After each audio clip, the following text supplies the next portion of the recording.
Hey everyone. So I wanted to again talk about the sales letter, the direct marketing piece.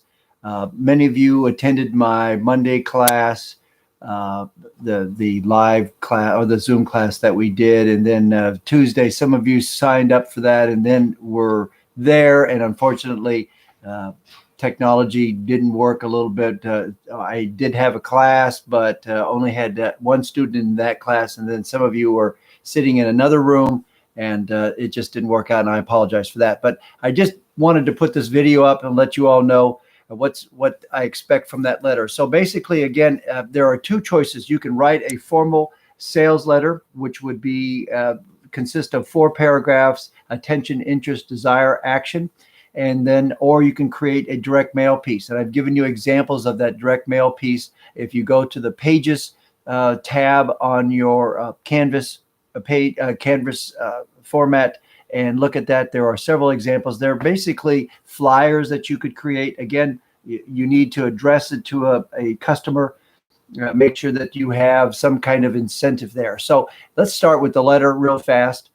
It needs to be symmetrical. What I mean by symmetrical is that at the top there's a date, then there are 4 lines. Then you do the address. The address would be dear Mr. or Ms. John Smith or Joanna Smith. And remember, you always address a letter to a woman, unless you know that she's married, as Ms. Because in many cases, if you do Mrs., you are presuming that she's married. And if the woman is divorced, she may be pissed off about it. So just always make sure that you respect her title. If you know that she's married, like I said, you can do Mrs. But otherwise, just assume that she probably goes by Ms. So Ms. Jenna Smith, her title, Vice President of Marketing, um, uh, Tide laundry detergent, AB 123 Main Street, Cincinnati, Ohio, whatever the address says. Then you do a space, then you do Dear Ms. Smith, and you always do a colon. Remember, a colon, that's 2 dots, not a semicolon, not a comma. And a business letter correspondence is always with a colon. Then you do a space, and then you start with your first line or first paragraph, which is attention. And so attention is you ask her a question, you ask or you make a statement saying, wouldn't it be great to have Tide's name on the side of our new arena here in Seattle, Washington? Or you could say that the Seattle Kraken is uh, the new NHL team, which will start its inaugural season in 2021, and we could really see Tide being involved in that. So that's your first paragraph. That's attention. Chances are most people read that first paragraph. Then the second paragraph, which is a kind of a segue into that, is that we have a special offer for you and Tide. So this is where you bring in the word you, because you is always, gets them involved. So we offer you this great opportunity to continue to build a new relationship with the citizens of Seattle who are sports crazy. So, and you could go on with a little bit more information there, but make the paragraph short. The third paragraph is what we call the money shot. That's where the central selling theme comes in. That's where we talk about desire. You always mention the money. Say, for a fee of $5 million for the first 2 years, Tide can become Tide can earn the naming rights for the new Seattle, the Tide Seattle Kraken arena, which is being built as we speak. In addition, Tide will have the opportunity, and then this is where you include 3 bullet points. In addition, Tide will have the opportunity to utilize a major suite for hospitality for its retailers or for its grocery stores.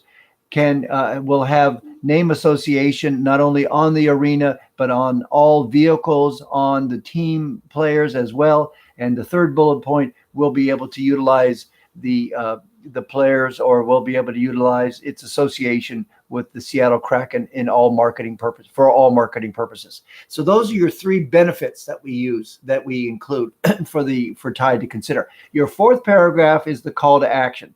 And this is where you say, this is a limited time offer.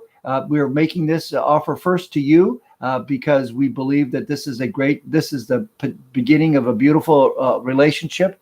And that's a line from Casablanca, if you didn't know. And so which is a great movie with Humphrey Bogart, again, if you didn't know.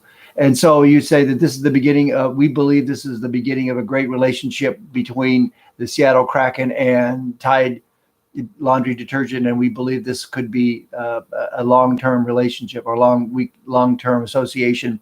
And if you are interested, please contact me and this is where you include your personal information, your email and your cell phone number, and let's talk about putting this deal together. Then you have what we call a friendly close, one line, and that says, thank you very much for your consideration. I look forward to speaking to you soon. Don't ever use the word, I would love to talk to you about this, because love has nothing to do with this. Keep it business, keep it professional. I look forward to speaking to you. Then you say cordially, there's a space, cordially. Then you have 4 lines that match the 4 lines at the top. So that's why it's symmetrical. 4 lines, that's where your signature goes, then your name, your title, and your team name, Seattle Kraken. At the top of the letter, always make sure that you have the logo of the team. So if you're doing this for Seattle Kraken, put the new Seattle logo. If you're doing it for something else, let's say you even represent a celebrity, you could put the celebrity's name up there. If the celebrity has a logo, like Tiger Woods has the TW, you could put his logo up there. You can, now that he is recuperating, you could send out a pitch letter to any charity or any company asking to contribute to his charity, his foundation. A lot of companies will do that right now because they all feel sorry for him as he's, going to take at least 3 months before he can walk. So it's a great time to hit at the hearts of many companies who will contribute. So I'm not trying to say take advantage of Tiger's misfortunes, but obviously I'm sure somebody at Tiger Woods Foundation is thinking about that. Anyway, that's a pitch letter. One page, 4 paragraphs, plus the friendly close. You can at the bottom include a PS and say something about, and you can do this in italics because it makes it more informal. It makes it more personal, if you will. And you could say, we look forward to having Tide helping to clean all of our team's clothes as well. Something funny. Research has shown that people will read a PS as well. So that's the sales letter aspect. So you can have that as your choice.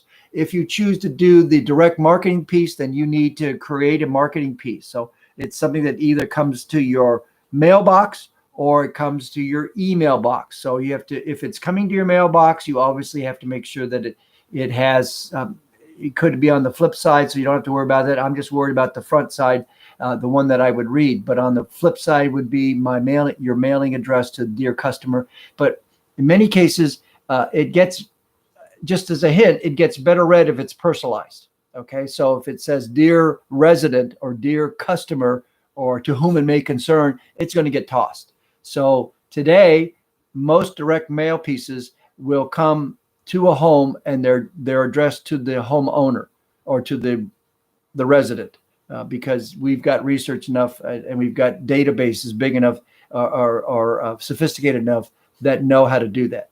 So it'll say dear Pete or dear Mr. Evanol. So always do that at the top. So dear Pete, you can personalize it. A direct mail piece can be more informal. Dear Pete, and let's say we're Stanley Steamer. Say, when was the last time you had your carpets cleaned? Right now is the greatest opportunity to do so because we want to do our spring cleaning.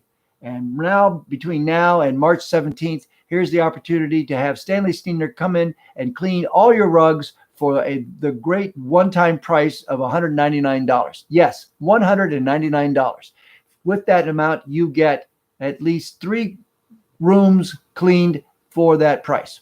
And so you can do that, and you can do 3 bullet points just like you do in your sales letter and say what Stanley Steamer will do. And then you have, you've already included the price. And then the last thing you do is the call to action. This offer is only good through St. Patrick's Day, March 17th. So call Stanley Steamer now at 1-800 and play and reserve your time now. We're looking forward to cleaning your house and making it look bright and shining again. So that's a direct mail piece. Okay. It has a call to action. It has a deadline. just like your sales letter does. And you can make a flyer. If you do that, you have to have some visuals. So you have to put a Stanley Steamer truck there. You have to make that 1-800 nice and big and large so that I call you. That's my call to action. That's my FOMO, and make the deadline nice and big as well. So you can do a formal business letter, or you can do this flyer. Okay, so those are your choices. Those are due, at the specified deadline. I don't remember what it is right now. Sorry, but that's what I want you to do. So if you have any questions, let me know. Those are that's the assignment. So hopefully this will help. Sorry, it's a little late getting to you, but go ahead and just jump on that and be as creative as you can.